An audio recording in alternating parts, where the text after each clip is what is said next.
कश्मीर में रमजान के महीने में केंद्र सरकार द्वारा आतंकवादियों के विरुद्ध घोषित एक तरफा सीजफायर के बावजूद कश्मीर में शांति के कोई संकेत अभी तक नहीं मिल रहे हैं।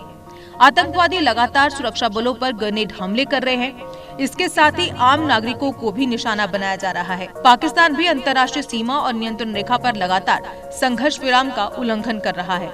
कश्मीर में रमजान के महीने में केंद्र सरकार द्वारा आतंकवादियों के विरुद्ध घोषित एक तरफा सीजफायर के विरोध में भी स्वर उठने लगे हैं। सेना ने इसके विरोध में स्वर मुखर किया है। सेना अधिकारियों के मुताबिक ये घोषणा आतंकी गुटों में नई जान फूंकने जैसी होगी, क्योंकि इसका फैसला ऐसे समय में लिया गया है जब आतंकियों की कमर टूट चुकी है और वे भाग खड़े हुए हैं।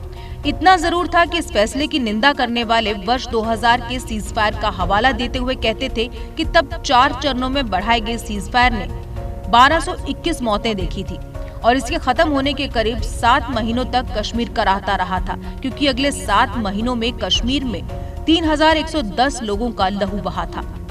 रमजान के अवसर पर कश्मीर में पहली बार सीजफायर की घोषणा भी भाजपा नेतृत्व वाली सरकार के प्रधानमंत्री अटल बिहारी वाजपेयी ने की थी।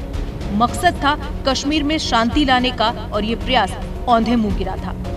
वर्ष 2000 में इसे 28 नवंबर को लागू किया गया था और लगातार 4 चरणों में इसे बढ़ाते हुए 31 मई 2001 को समाप्त कर दिया गया था। इसको खत्म करने का कारण भी आतंकी ही थे, जिन्होंने न ही सुरक्षा बलों पर अपने हमलों को रोका था और न ही आम नागरिकों की हत्याएं रोकी थी। अगर आंकड़ों पर जाएं तो कश्मीर में वर्ष 2000 में रमजान के दौरान लागू हुए सीजफायर का पहला चरण सबसे भारी था। ये 28 नवंबर से 27 दिसंबर 2000 तक चला था, जिसके दौरान 211 मौतें हुई थी। दुखद पहलू पहले चरण के सीजफायर का ये था कि जिस आम कश्मीरी जनता को राहत पहुंचाने के लिए केंद्र सरकार ने सीजफायर की घोषणा की थी, उन्हीं को सबसे अधिक खामियाजा भुगतना पड़ा था। तब पहले चरण में 96 नागरिक मारे गए थे, जबकि सुरक्षा बलों तथा आतंकियों की मौत का आंकड़ा लगभग क्रमशः 56 और 59 के बराबर रहा था।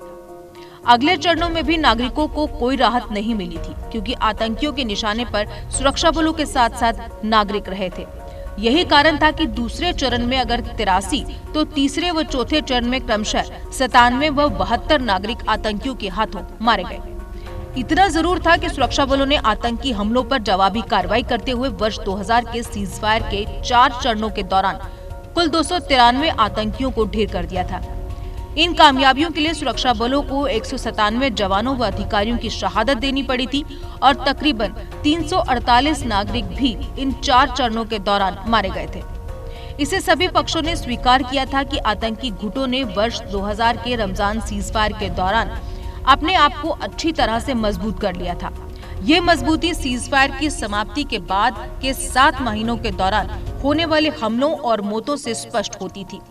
अब आतंकियों ने 1 जून से लेकर 31 दिसंबर 2000 तक के 7 महीनों के अरसे में 627 नागरिकों को मार डाला था और 389 सुरक्षा कर्मी भी मारे गए थे। हालांकि सुरक्षा बलों ने भी फिर ताबड़तोड़ हमले कर इसी अवधि में 2094 आतंकियों को मार गिराया था। सुरक्षा बलों ने वर्ष 2000 के सीजफायर से बहुत से सबक सीखे थे, पर राजनीतिज्ञों ने नहीं।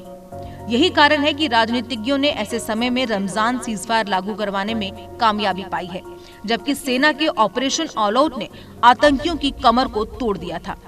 बचे खुचे आतंकियों को उनकी बांध से निकाल मारने का जो सिलसिला तेजी पकड़ चुका था, अब उस पर ब्रेक लगा दिया गया है। यही कारण है कि सेना समेत अन्य सुरक्षा बलों के अधिकारियों ने इस सीजफायर का विरोध करना आरंभ किया है। वर्ष 2000 में भी उन्होंने चेताया था कि अब भी उनकी चेतावनी को अनसुना कर दिया गया है, जिसके बाद ये चिंता भी है कि इस अनसुने का खामियाजा कश्मीरी जनता और देश को ही भुगतना पड़ सकता है। जेके अपडेट रहें हमारे साथ।